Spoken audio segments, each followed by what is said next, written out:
something building up inside me. I must prepare. Are you recording? I must get ready. Hello. Serving you, Yahweh. Hey, you wanted to ask me, you want to interview me about something? Yes.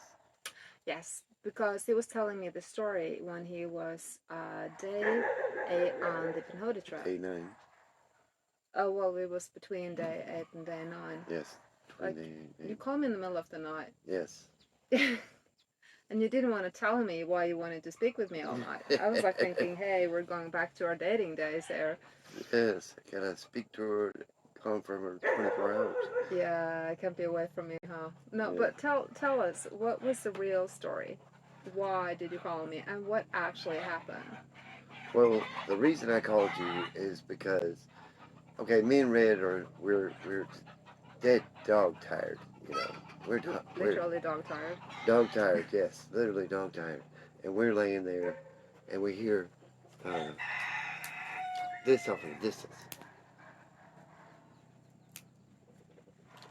You know, just something walking about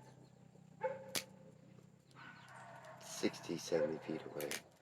But you could hear it because there's these sticks everywhere. And he's just walking. And then all of a sudden I hear he, and then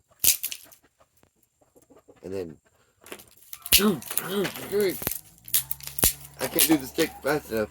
All of a sudden it was not 60 feet away anymore. It was like 10 feet away. And you could hear it. But where were you? You were in the tent? I was in the tent. With the dog?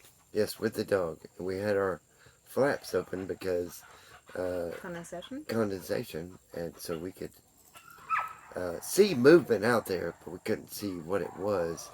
But it was something big, and it was moving like this, you know. And, you know, so naturally, you know, I call Root. Yes, naturally. Yes. What do? You call the Roots. Yes, and she's sleepy, tired, and she's on the phone, and we're talking a little bit, and I'm thinking, oh yeah, this thing's going away, and every so often I hear.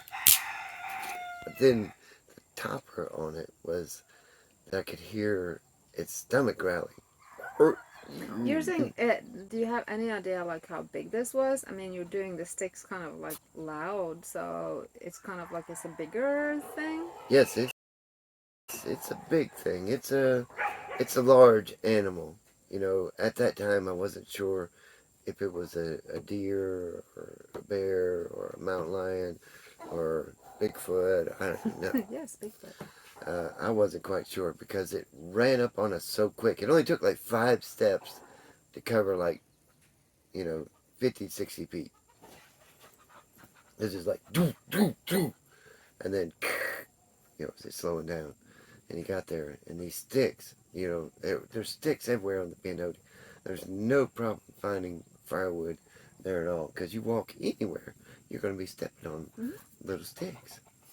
But anyway, so I'm hearing his stomach growl, and I finally see Root's asleep by this time. Yes, I'm snoring. Yes, she's snoring. Red gets in a trance with her snoring. He starts snoring too, and I'm sitting there laying here, and this thing's out there. You know, it's... I wish they would stop snoring. But anyway, I hear his stomach growl. You know, he was hungry. And then I could see that the shadow, the fire stoked up a little bit, a coal had stoked up a little bit, and I could see the shadow moving back and forth in front of the tent between me and the fire, and that was about y'all saw it. It's about 15 feet. It was between me and the fire, and it was moving back and forth, and it had a round shape, so I knew it wasn't a deer or a mountain lion. And he never thought, oh, sorry about the hands, I've been waiting. And he never thought to tell me what was actually going on. He was like, no, I want to have you on the phone. I was like, okay. Yes, yes. So you talk to somebody that you know that can get calls about stuff. And what did they say? Because you asked, like, if it could have been a bear. because every time we went on the AT, we had bear. Yes, every day that we were on the AT. And we thought there were no bears on the PINHOTI. Yes, we thought there were no bears in Alabama. And what did our friends say? Oh yeah, they're here. They're here in Alabama. This guy was a big guy. The next morning, she's going to share the footprints with you, but they're all around my tent. You know, it's just it was nothing I could do. Just listen to. Yeah.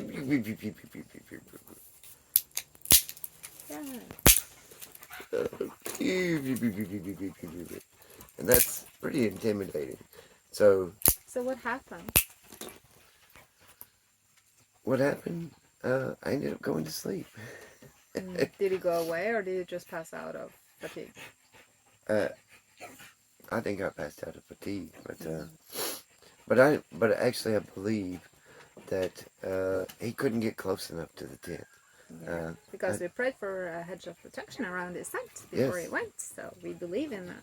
Yeah, we believe in it. I believe he got stopped by like a 10-foot wall from the tent, because I could hear him going back and forth. I could see him going back and forth and not being able to get to us. So.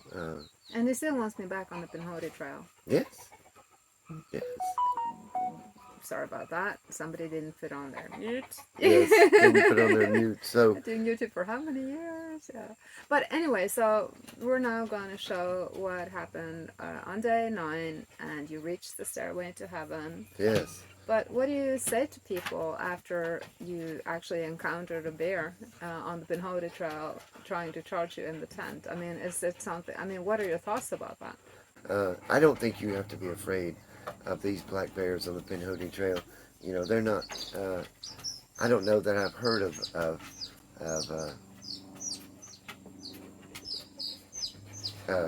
a bear attack in Alabama ever. Yeah.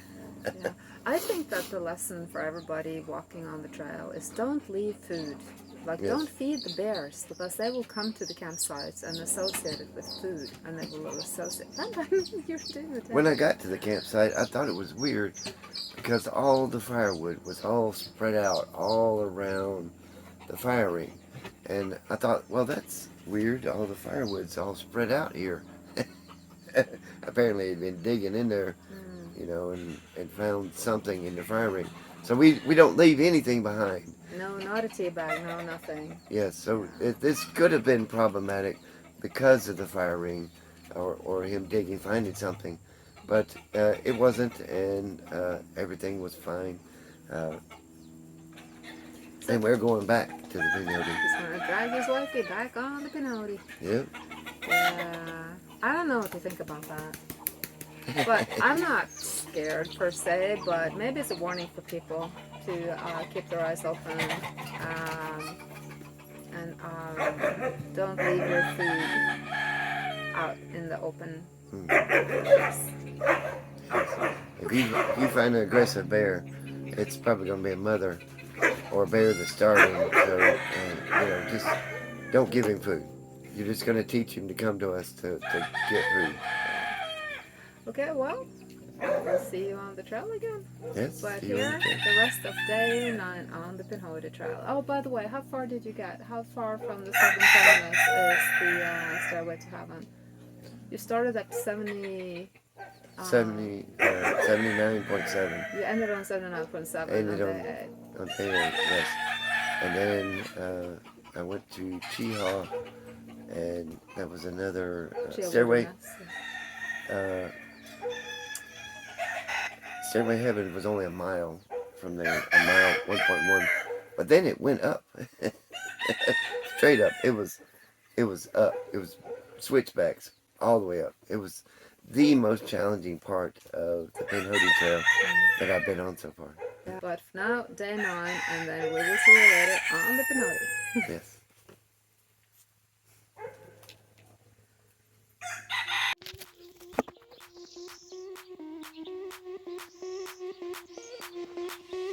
Sound the alarm. I'm coming up. We'll have a ball. I'm sweet like a buttercup. You're Barbie doll.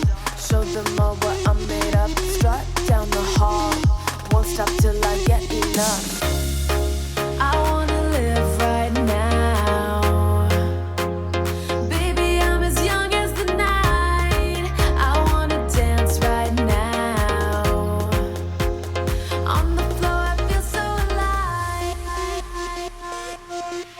stop, turn it up. Alright, Don't stop, turn it up. me and Red are ready to go. And part of leaving no trace is that I made sure I cleaned up everything so that the next person that comes here won't be saying, look, somebody left a bunch of trash. No, we clean up all that. The bugs are getting pretty active, so I need to get moving.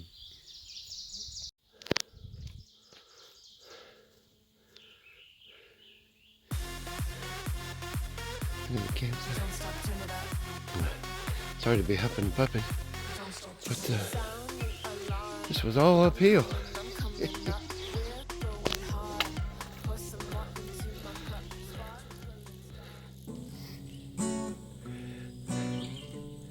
Sorry, Red. Red had to go. He's a good boy. Yeah, he's a good boy, yeah.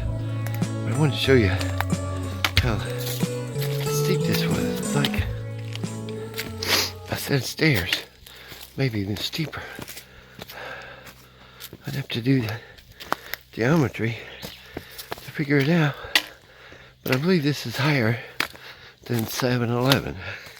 That's the tread size of a step. 7 inches up, 11 inches deep. Oh my goodness, it gets deeper. It's a beautiful view though. Yes, you don't need to hear me huffing and puffing, so I'll go on. Now, a buddy of mine, as the crow flies hiking, his trail name's Crow. Let me show you what we're coming up to. He made a video about 10 things that are aggravating to him about hiking. The number one he left out is being first on the trail and being the original Spider-Man. Just constantly spiderweb after spiderweb after spiderweb after spiderweb. No telling what. I mean, spiderwebs I done went through. They like to get across the trail. That's the number one aggravating thing. When I was a kid, I was a member of the Clayton County Cavers. CCC. Spelunkers. And one time we were exploring places like this. Exploring little crevices, cracks, and everything. See what we could find. And we stumbled upon a saber-toothed tiger in Alabama. First saber-toothed tiger ever found in Alabama. And it's in the Smithsonian now. And you'll see Clayton County Cavers, and Daniel Smith is under there. But I'm not that person anymore. I'm not going to be digging in these crevices. Something else might live in there.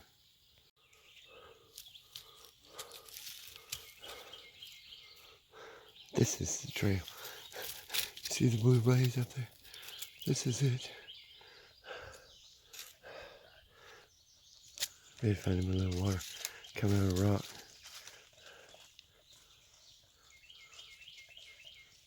Thirsty boy.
Run on for a long time. Run on for a long time. Run on for a long time. Sooner or later, God's gonna cut you down. Sooner or later, God's gonna cut cut you down. Go Tell that long time buyer, Go and tell that midnight rider. gambler, Tell the rambler, rambler, the backbiter. backbiter. Tell him the God's Tell him gonna that God's cut him down. cut him down. Tell him Tell him that the God's God's gonna cut him cut him down. down.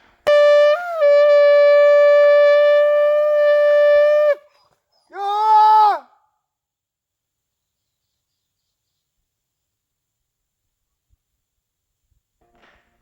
Go tell that Let my people go! Go and tell that midnight rider.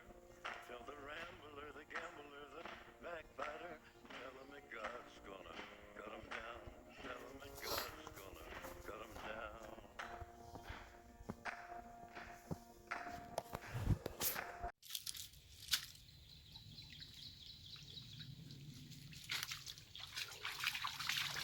He knows the way.